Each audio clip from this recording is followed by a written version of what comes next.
USAA knows dynamic duos can save the day, like superheroes and sidekicks or auto and home insurance. With USAA, you can bundle your auto and home and save up to 10%.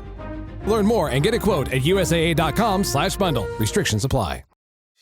Hey, it's Paris. You know I love sparkly things, right? Like stars. Duh. And thanks to Hilton and AutoCamp, I just slept under them. Picture me, serving looks by the fire outside my luxurious Airstream, making s'mores with the kids, while a national park is our backdrop. The great outdoors meets Hilton hospitality. That's hot. Explore all the new ways to stay at Hilton.com. Hilton for the stay. Hi, it's Dave here. This is my wife, Kathy. Hello. This is the Cinemile. It's the podcast where we walk home from the movies. Today we're going to see I Know What You Did Last Summer. The year is 1997 and we are fresh, young, what age were we? Teenagers? 12.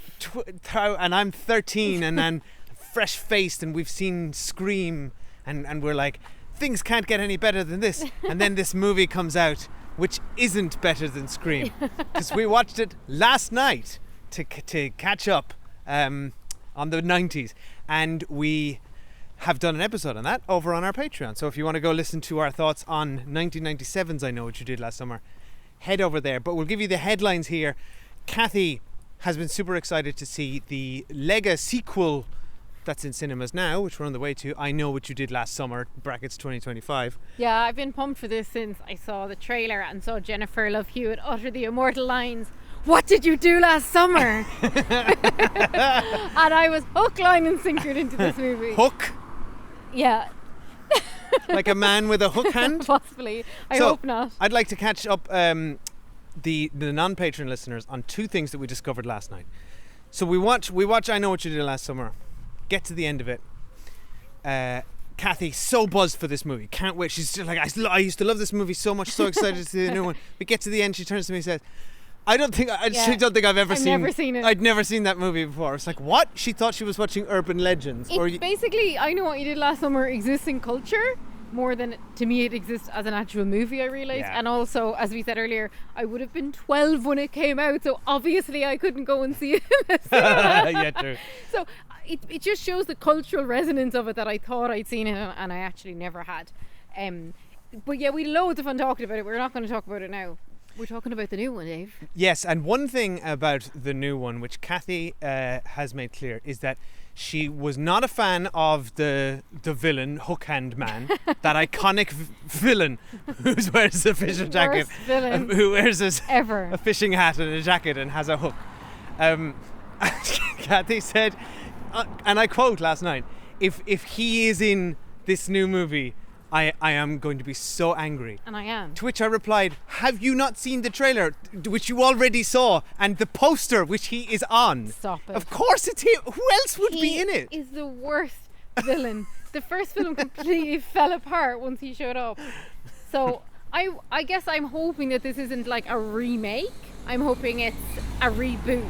You know what I mean? Well, I'm hoping it's a new story, because we don't need the same story told again. And even in like when they reboot Scream or Halloween or whatever, they do change what's happening. It's not identical. Like, we're not coming to watch a frame by frame remake, or so I hope. And if we are, we'll really regret having just watched the first one. I don't believe so. Judging by the trailers, we've got Freddie Prinze Jr. and Jennifer Love Hewitt back as appearing to reprise their characters, which means this isn't going to be a straight up it can't be, yeah. remake reboot. However, what I expect it to be is one of those soft reboot Lega sequel. What a horrible time we live in, where we know what these words mean. Mm-hmm. The sort of like, let's just do the same that movie again, but it's, you know, quote unquote a sequel, because it's 20 years later and the same exact circumstances are happening to there's two another different group types. of kids. There's a subtle difference. There's a Lega sequel, which is a legacy sequel, and then there's a requel, which is a reboot sequel. And I believe this falls into requel territory, which has me concerned. I think these are the same things, and I'd like to get into it. I don't think we should get into it, because I really can't be bothered. And also, I want to go to the film now. I've popcorn to get. I've hooks to avoid. Okay, so what? Okay, I don't know what else to say. I think this is going to be bad. I'm calling it here. If this movie wants to continue the rich legacy of the I Know What You Did franchise, then it needs to be bad. I Because think so. those are bad movies. And apologies to everyone who's been asking us if we're going to go and see the new Jurassic Park movie. We're not. We've seen too many Jurassic Park movies. I know you're all clamouring for that review and not this one, but this is what This you're is getting. what you're getting. Okay? And you're going to like it. Bye. Bye. Hi! Thanks for coming! Can you believe our best friends are getting married? A marked envelope? Could it be cash? A check?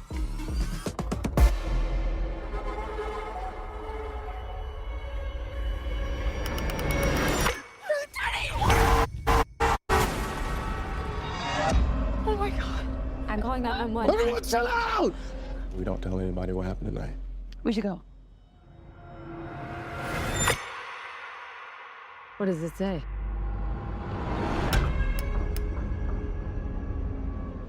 What if someone saw us? Outside of us, no one knows what happened, right? I know what you saw 10 minutes ago. And it was an incredibly tedious and long film. It was at least half an hour longer than it should have been. I feel like that should be written on our tombstones. It should be next to each other. I They usually- lived half an hour longer than they should have. I always say, like, you know, might be 10 or 20 minutes too long, but this was a full 30 minutes too long.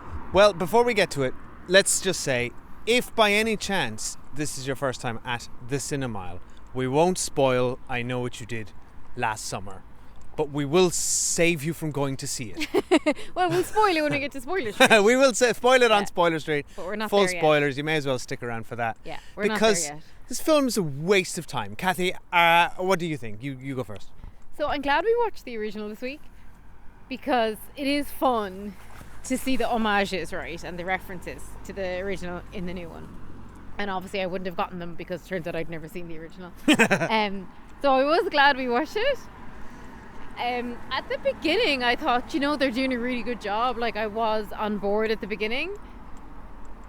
But as it went on, it suffers from a lot of the issues the first one suffers from. And it just makes me think about the reboot we watched this year of the Final Destination franchise, That's how you do it. which was a cracker of a film. Yeah. And we absolutely loved, and if you go back you'll hear our review on that, but we were like absolutely Go buzzing out of see that. If Yeah. if you want this, go see that. That's where we 'Cause- saw the trailer for this though, and I was so buzzed after that film. Yes, and I I think know, I yeah. got accidentally buzzed for this film off that. And I think, in fairness to the screen reboots when it came back, you know, they were the first one that came back was quite decent as well. This just isn't at the same level as those films, and particularly not at the Final Destination level. Also, the Halloween a while back when it first came back years ago, and Jamie Lee Curtis came back, Oh, that was pretty good. that was pretty good as well. So this kind of has hints a lot of all of those reboots, but it's not as good as any of them. I think, without getting into spoilers, I am glad to say that yes, it is a different story and it is a different plot, and it's not an exact replica of the first one, which is what I was concerned about on the way in. But there was a couple of moments where I genuinely thought, like, I could drift off now, like, Oh, quite my God, happily. same. Yeah. I was like, my eyes were getting droopy. I thought I'd love to have a little sleep Yeah, I now. had the same, and I could feel the audience getting restless. You know, more people were talking as the film went on. Everyone was on their phones and Yeah. some people were vaping. I mean, I felt 100 What years is old. up with etiquette? I felt 100 years There's old. a group of 20-year-olds. They were literally all on. The movie stopped, and I turned to Kathy to complain about a guy who'd been on his phone because I could see it, and she said no, she could see another guy because it's all about the angle. If The you're at a the angle. diagonal angle with someone, And I the thought- bloody light, and he was screen grabbing. Like the stupidest moments from I Know What You Did Last Summer and Snapchatting them to his friends. I'm but like, it- what are you doing? But it's funny because I thought they were like 15, and then we got up, I was like, oh, lads, you're way too old for No, this we shit. have just, that's just, that generation has now grown up, they're in their 20s now. Look, when you're vaping in the cinema, something's gone wrong. Right, Dave, what did you think of this film? Yeah, I aside thought it from was it being really, boring. I thought it was really bad. But I, to my earlier point, and you've just said it, this movie has successfully legacy rebooted I Know What You Did Last Summer by being bad, because the first movie was bad. The first, you said this reboot is no Scream, this reboot is no Final Destination Bloodlines, whatever. all those things. I Know What You Did Last Summer was no Scream. It was no Final Exactly, Destination. yeah. It's the poorer franchise and always was. So yeah, it's a completely consistent. It's a shame Mega though, sequel. because this was their chance. Because we talked about this a lot on our original review of the original, which is on Patreon, and you can actually listen on a 7-day free trial if you so care. By the way, we had a lot of fun We had so much talking fun about that, watching the original. particularly the urban myth around Jennifer Love Hewitt saying that a 10-year-old won a competition to direct a scene. More on that Go over there. Wait, what were we saying? I don't know. Sorry. What? We don't know what we were saying 2 minutes There's ago. a lot of issues with the first film, right? And like this was their chance to fix that, because the central premise of this is actually brilliant. Like I Know What You Did Last Summer, I maintain, is one of the best movie titles ever. Great title, great The premise. idea of someone like wreaking havoc and revenge on these groups, great idea. And like even the coastal setup and the July 4th stuff, I'm down with all that. But both of these now have squandered the premise. But I swear, for the first 15 minutes of this, I thought, oh my god, they've done it. Like the very first death was decent. It was the best death of the film. It's in the. If you've seen the trailer, it's all in the trailer. Right, Literally the entire I can't thing. remember the And it trailer. is good. I agree. So basically, the first death was like more of a Scream Final Destination death, right? Than an I Know What You Did Last Summer death. But it all fell apart after that. Should we go to spoilers? Because I don't want to spoil No, it for I'll say anyone. broadly speaking, there are, I thought, two things that this movie does better, or I guess it's wrapped up under one thing. The kills in this movie and the killer are much better than the original. Way better. So, way better. Two reasons, and I think they're smart choices. Number one, they And this is spoiler free. spoiler free, but number one, they gave the killer more than just the hook. He now uses the full gamut of fisherman utensils. So Is it gamut? you saw that gamut. So excuse me. Harpoons. You saw that in the trailer. There's other stuff. Like they at least were a little more creative with the fisherman angle. I mean, in the first film, like every time the hook came out, I nearly fell asleep. So It's yeah, very boring. It was better the first here. one. So the kills are better. The kill scenes are better in this movie than the original. Yeah, every scene is better. But And then I just kept the- thinking, I wish it was a Final Destination. But oh gosh, this is night and day. Yeah. But the other thing is which they did effectively, was they made great use of sound design. So the killer's footsteps are used, I think, with great effect in this movie. It recalled for me the video game Resident Evil 2, where you can hear this giant boss slowly walking towards you. I thought that was quite effectively done in this movie compared again to the original. But everything else is a complete waste of time. The characters I hated. I wanted them all to die. They were boring. The level of dialogue, the writing in this film is shocking. Yeah, the writing's bad, yeah. Everybody at all times is either expositioning to each other or to themselves. This film, for some reason, has several scenes of characters talking to themselves with dialogue such as looking at yourself in the mirror and saying, "What are you doing? You're just going to rock up to your best friend's wedding and say to your old boyfriend, 'Hey, I'm just back from college for 3 months ago, and we haven't seen each other in 3 months, and we can't.'" It's just like, And then later on, we get a scene of. Later on, we get a scene from said college boyfriend himself talking to. Oh, the that mirror. was. I mean, we'll talk about that in spoiler we'll talk free. about it in spoilers, That's but, like, incredible what he says. It's But just absurd. Literally, I don't think I've ever seen a film where where characters deliver exposition to themselves. In a mirror. It's the closest we've ever gotten to Shakespeare in hundreds of years. They're monologuing. It's incredible. They're like, listen, we can't even be bothered bringing another actor into the scene. There's a third thing that's better than the original. What's that? It's the acting. So I would venture to say that as annoying as all these characters are, and as much as we don't recognise any of the actors, I think they're probably better at acting than the original four. Barely. Are they No iconic? offense to anybody. Are they iconic? No. The second thing I'll say is But Freddie Prinze Second Jr. thing- by the second- way, I'm- has improved. His acting You're has taking words improved from my mouth over because 20 what years. I'm going to Go say on, is sorry. Jennifer Love Hewitt and Freddie Prinze Jr. are both 10 times better in this film They've been than practicing. they are in the original. Yeah. And I was really happy to see them back. And you know, it's a Lego sequel, right? You have to have some of the original cast members back. I thought they did a great job. They did a pretty good I job. thought they were used really well. I was genuinely happy to see them. Like, they're two of those actors who were huge at one point and you don't see very often anymore. And like, I genuinely was pleased to see them back on my screens.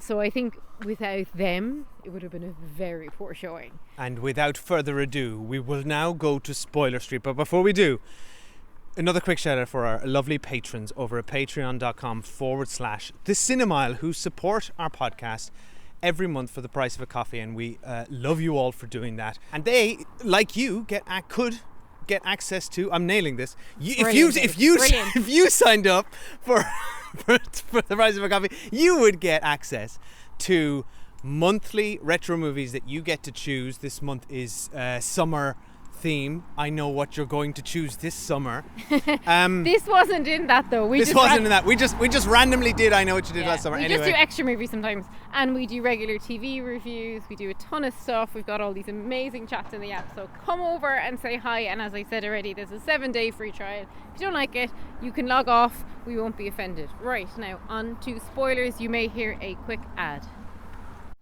After Zoomies at the dog park, it's time for Drive Up at Target. In goes a big bag of kibble and one squeaky chicken toy for the good boy. Drive Up that's ready when you are, only in the Target app. Just tap Target. Okay, so we're going to do full spoilers now for I Know What You Did Last Summer 2025. And you should And- also assume that, for the old one too. Not the sequels though, because who gives a fuck about them? We haven't seen the sequel. I still won't watch the sequels. Kathy, what do you want to talk about? Will we talk about the sort of who did it, who done it? Do you want to talk about that? So when we watched the original, I said, so in the new film, Freddie Prinze Jr. is going to be the killer. Yeah, I think I said that. Actually, I think I said I it. think. Well, We if both said it. only there was a recording. Can one of our patrons? Because we're not going to go back and listen to it. Can someone just let us know which one of us predicted that Freddie Prinze Jr. is the killer? 'Cause I think it was me. Because in the first film, there was like, you know, when you're watching, say, an episode of Murder, She Wrote, and there's like numerous suspects. As we were watching the first film, we were like, there's no suspects. Like, Yeah. like it's going to be someone out of left field because there's no suspects. Exactly. This film did a better job of having a few suspects. It did, to be fair, yeah. But then what doesn't make sense is, so you know the way we've got the kind of Nepo baby's dad who kind of runs the town. Yeah, played by Billy Campbell, the Rocketeer. I enjoyed him actually as the dad.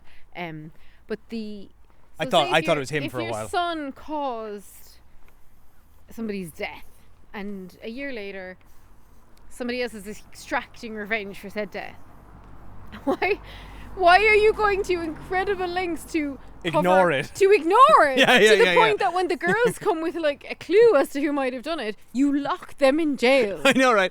And like, but your son is the one at risk, right? And I think so that son was stupid. good, and he was kind of like the Ryan Philippe stand-in. And honestly, I enjoyed him, right? But that's why I thought it was him the whole time, because his actions made no sense. Yeah, it makes no And they sense. kept on about this financial thing, like he came in and he swooped in and saved the town and he's trying to bear. So I was like, anyway, sorry, you were. I'm go just on. saying that all just makes as soon as you find out they're not the killers, which was a good theory, that His completely actions unravels, fall right? over. And also there's no sense of threat looming over the film, right? You know the way, like, for example, when you're watching Scream, like you're like, Jesus, like it's really kind of honing, like everything's closing in on these guys. In this film, they're like, the blonde woman's fiance gets killed, right? She seems In a like- genuinely good scene. in a good scene, and it was really scary, and like he's a truly innocent victim, right? She just never really seemed that bothered. And then the That's guy, because they're all joking with each other throughout. Yeah, like, it's really and she's inappropriate. supposed to be the comic relief. By the way, nothing she says is funny to me. No. Anyway, I don't- none of the audience was laughing. Like, she keeps making inappropriate wisecracks at, like, so she's just like almost been killed. Her fiance is dead. Her old fiance, who she's used to like, is in the room. She's like, I took a Xanax. Let's have a cuddle. I think It's the like- writers are trying to do like the kind of stereotype of a Gen Z, which is like they're very unbothered and they don't appear to care about anything. I found that ridiculous. But like my point is, they kind of allude to the fact that they should be together and not being separated. But then at every point they're all alone. So for example, when the guy, like when What the are you doing? the hot jock nepo baby Ryan Phillippe guy, he's in a steam room on his own, which he shouldn't be. Again, completely nonchalant. Yeah. Like And as if somebody- nothing's happening. He's just having the He's time in of a his steam life. room. Lies back, closes his eyes.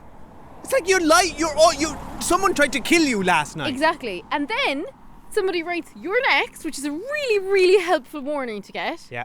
And then the next scene, he's on his deck by himself, drinking alone. Yeah. Now, if you got something that said "you're next" and like everyone around you is being murdered, what are you doing next? And he's You're also in company. He's not scared at all or bothered so by it just- anything. It's it just so doesn't stupid. make any sense. When the characters aren't scared or bothered by anything, then you as the audience also aren't, because you have to feel stress or tension as an audience member. You need to be you need to like the characters. Fail. I don't think you need to like them. Fair, but you need to be concerned for their safety or feel that they are at risk. Or there needs to be a feeling of foreboding or Yeah. tension, because like when they start like Zero tension. like the shop that Sarah Michelle Gellar got chased through in the original, when the chase scene begins in that, it just was like out of nowhere and it wasn't tense or stressful, whereas in the original it kind of came later in the film and it felt like the walls were closing in on Sarah Michelle Gellar and like it just made a bit more sense. You know what the key difference is, okay? In this film and the original, you're missing a Wes Craven. You're missing the a horror director who understands the flow, the important flow of tension, build up, release. Yeah. And that's when the comedy can come in. This movie is all over the place in terms of the edit, in terms of the tone, in terms of the flow. We were consistently bored or confused as to the tone it was setting. Such a good point. It doesn't feel like a horror movie. It doesn't flow. Yeah. Which is why, and even the original, as you said, has the same problem, because you've Kevin Williamson, the writer, as we were surprised by, wrote I Know What You Did Last Summer, the writer of Scream. A year later, hot off the success of that, and it just doesn't fire because the you don't have a Wes Craven involved, somebody who just invented and understands this. Yeah, this is genre. so lacking any tension at all like that. What I do like about this film is I like the notion, right? I think this is clever. The notion that all these murders happened in 1997, as they say the word 1997 1,000 times in this film, and that the town kind of like covered it up, and that because the property prices crash, this bad guy swoops in and buys all the property. I thought, oh, there's something in there. Like that's an interesting nugget. And then the podcaster comes to investigate, and that, of course, made me think of the Jamie Lee Curtis Halloween reboot, because there was podcasters in that as well. So like we've seen that work. But then they killed off the podcaster. I'm keeping quiet now because we're on a very quiet road. I do not want to spoil this movie for anyone. They Oh yeah, killed God off no. the podcaster like straight away, and I thought she was an interesting outside character to have in probing, and just I thought she should have been the one discovering things a bit more. And I felt like she, like at the beginning when we met her, I was very interested in her as a character in general, fascinated by the thin eyebrows, did not know they were back in fashion at all. Was that a 90s reference? Pamela Anderson level thin eyebrows? Yeah, she was reminiscent of Pamela Anderson. She's very like her, yeah. She the kind of lip liner and everything. So I was kind of really intrigued by that notion that all got wiped out. Complete waste. And then it kind of went nowhere. And then at the end, when spoiler, Freddie Prinze Jr. is the killer, he's like, they tried to erase our history. And there's kind of notions where we see Jennifer Love Hewitt talking about complex PTSD, which is a really serious condition. And like, I guess we are to infer that he's got complex PTSD. Like, that's all quite interesting, but I feel like there's something there. Like, it got buried in the film, and it didn't really make sense at the end that he was helping Year One do all this. Like, it just didn't. They didn't give us enough of the original stuff to make that work. However, I think Freddie Prinze Jr. did a really good job. I actually really enjoyed it. He did, because we did comment, and we don't like to criticize actors too badly, but he just wasn't really up to scratch in 1997 in that movie. Very cute, He and was, he was he's playing him just kind a of a bit. dim. Like he was totally fine in the original. He's fine. He's just a bit Keanu Reeves and a bit wooden. but he's really he way does better I here. think he does a really great job here, and Jennifer Love Hewitt does this too. There's one thing I'd like to talk about is the odd sex scene in the middle, which involves. And again, I think they're trying to tackle. I wanted to talk about this too. Yeah, they're trying to tackle something around, as you just said, trauma and processing that. And the movie, I feel, I'm curious to hear what you think, Kathy, seems to be implying that our main character, who by the way was killing me what she was from when I Googled her, is the studio. She's the Seth Rogen's. It was killing me too. Yeah, and she's great in the studio, and she's pretty good in here, but She with a looks so- nothing character, She a looks nothing so different character here. and I bad barely writing. recognized her. Yeah, so she did a pretty good job. But I think the movie's telling us she's been traumatized from what they did last summer. As you would be. And then it seems to be, they're sort of very heavily hinting, I think, when the 1 year later and then they cut to her having sex with the podcaster off an airplane, and they seem to be saying she's become some sort of sex addict, or I think that's what the movie is saying, because later in her sex scene with Milo, her old boyfriend, she asks him to choke her. He's not into that and asks for a break. So the movie saying she's into extreme stuff and she's processing stuff. What do you think that's what they were trying to go for? By the way, I think they bungled it and have nothing to say. I was really actually upset to see this. Yes, I agree. There's been recent reports I was around about to say the the same. rise in the deaths of young women who have been strangled during sex, or serious injury, like brain injury, fatal injuries for women, or very, very life-threatening injuries, because of so-called choking, consensual choking in sex. Whether or not it's consensual, I don't know. Which the article said, which we both read, it was saying can feature heavily in violent pornography on the internet, And this is which in the- young men are being exposed to. In the Irish Examiner, we both read the same article. I hate to see it as a throwaway plot in this film, Yes. particularly when I'm looking at six frankly idiot men in front of me who are watching this film, laughing, taking pictures, vaping and It's just, Snapchatting their friends. if you're going to address it, and like granted I appreciate some people want to do that, but like address it in a real way and have like a real conversation around it. 100%. Whereas what it was used here was for like a cheap trick to get Milo out the house so he can then be murdered and talk to himself in a mirror. But my real so issue therefore is I'm that just like, don't bring up subjects. don't just do it, because Yeah. the movie seems, I think the movie could easily be read in that moment by those young men, for instance, as we watch, for anyone who didn't watch it and don't, Milo then goes off walking around by himself, doing what the movie does best, talking to himself. He gets into his car and he says, "What's your deal, Milo? She just wanted you to choke her. So why don't you just go in there and choke her? Yeah, let's choke her." So what the movie, and the movie is tone deaf and is playing this for laughs. I think. actually don't know what it was. I don't know playing what for. the fuck it was I doing, don't know what that scene was. because it was dreadful. And that's as far as that whole plot goes, because then he gets killed. So the movie is saying this character needed to just go in there. I think the movie was saying this character just needs to go in. He wanted to have sex, so he just needs to go and choke her.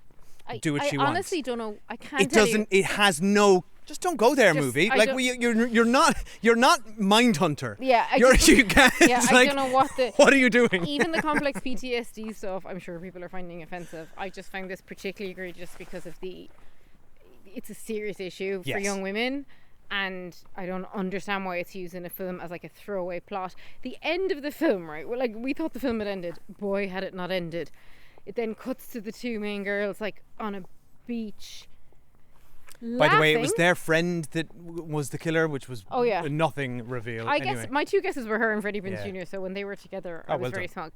But they were like so bearing in mind, like one of them, two of her fiancés have been brutally murdered, and she herself was severely attacked. Yeah. The other one, her ex-boyfriend, was brutally murdered, and then of course everyone around them has been brutally murdered. It's been incredibly traumatic. And they're like on the beach, like having the crack about it, like actually laughing. Like the film ends on them laughing about They it. have the scene from the end of the Avengers where they're all eating shawarma together. That's what they have. And they're literally like, "Girl, can you believe what we just I think this witnessed?" is offensive. Like, I think you're my soulmate. If I'm- I love you. And one of them literally goes, that was so traumatic. And the other one goes, I know, right? 0 out of 10. And this is where It's I think like, the film is what are you offensive to Gen Z. talking about? Because this film is like, Gen Z, you are fucking idiots. Exactly. That's what this film is actually saying. This film, I didn't. We don't know who wrote this. I didn't look. But I guarantee you, they're not Gen Z. This feels like this was written by someone our age, thinking they can write in Gen Z. A movie which the main actress, who was also in the studio, was also in recently, is Bodies, Bodies, Bodies, which I didn't love, but we did watch it. A lot better than this, But though. it is a lot better than this. It's a slasher movie with that has very clever ideas. But it I thought captures that generation a lot better. I just like think they this- felt like real people. Like they say- These people are There's not. even a line in here where, like, say your one's husband, fiance dies, and then she comes out and she goes, "You know that meme that says like someone you love dies, and will you still do your skincare routine?" I guess the answer is yes. And it's like it's just reducing these characters to like memes and catchphrases and like how people act in TikTok videos, and it's like assuming that they don't actually process or have emotions in any way. And I just found it really reductive. But And I either- just think, like, I know it's a silly film, but then just go full silly, like Final Destination. I was just about to say that. Do it properly, like. If you're gonna just make caricatures, which you've done, movie, then just do it. Don't just go full hog. Don't then also try to tackle people Serious dealing with issues, serious yeah. PTSD and converting that into extreme sex acts. I mean, Yeah. what are you doing, movie? I So, think Scream bad actually. movie. I think Scream handled all that kind of stuff much better. With like when Neve Campbell ever comes back and she's like, "Oh man, here we go again." We should have guessed it was the friend from the beginning, because I was like, "Why is there a fifth person here?" Yeah, there's a total, And in- it's total spare In wheel. hindsight, she looks like Courtney Cox. Because all the other four map perfectly onto the old four I characters. actually enjoyed, though, and we're going to stop talking about it then. I enjoyed at the very beginning how they slightly changed it so that it was actually him messing about in the road and the person swerved. No, instead that of- was terrible. I enjoyed all that. I but thought it was listen, terrible. we No, gotta go. I've one last Gotta thing. go. No, I've one last thing. Kathy wants to wrap up. One last thing to say. Kathy went to the toilet and I stayed back to Google what the main actress was from. Everyone else in the cinema left. Just me and the smell of vape as the credits rolled. And I was just about to get up. And then lo and behold, what happens? A post-credits Oh my God. scene just for Dave. And the whole audience left, and there were maybe 40 people there. So was it? Yeah. Do you know what? I have to say, it was busy. So was it? I'm just- going to tell you Was it the friend? the post-credit scene, which was generous. It was a good 5 minutes Oh my of God. post-credit in this movie with, you will not believe this, Brandy from I Still Know From What I You Still Did Know What Last You Did Summer, Last Summer. who is watching the news report about all of this that's happened, that there's been another killer in Southport, that it was Freddie Prinze Jr., and then Brandy's partner, she's in her house, comes over with a wine glass and says, "Hey," about Jennifer Love Hewitt, "isn't that your old college roommate?" And she's like, "Do you know what? I'm Brandy, and yes, it is." And then suddenly, ding dong, the door goes. Brandy answers the door. It's Jennifer Love Hewitt, and she's like, "Oh my God, what are you doing here? I've seen you in so long." And she's like, "We need to talk." And then she shows her a note with a picture of her and Brandy, and Brandy's face is crossed out, and on the other side, in the famous handwriting, is "It's not over." You're shitting me. This didn't happen. And then Brandy says something like, so I can't remember exactly what it was. I mean, it sounds like a fever dream. You're Um, shitting me. This did not Brandy happen. says something then like, "Girl, we gotta go to work," or something like, "We gotta kick some ass." And then Jennifer Love Hewitt says, "I was hoping you'd say that."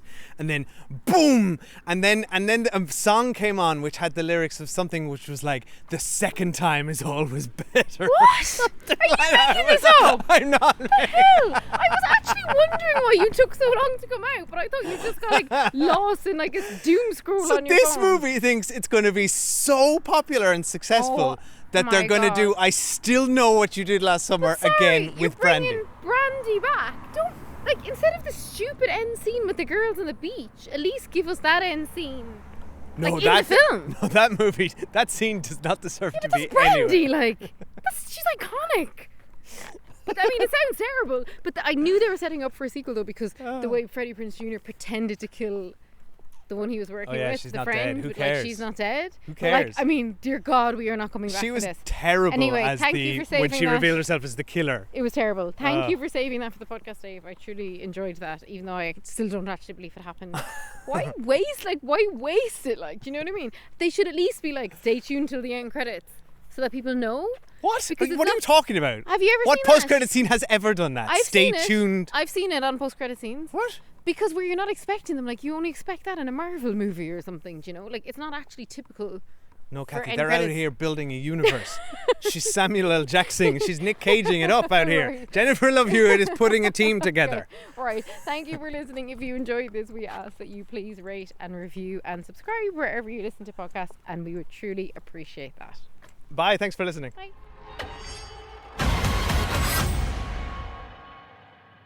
What are you waiting for?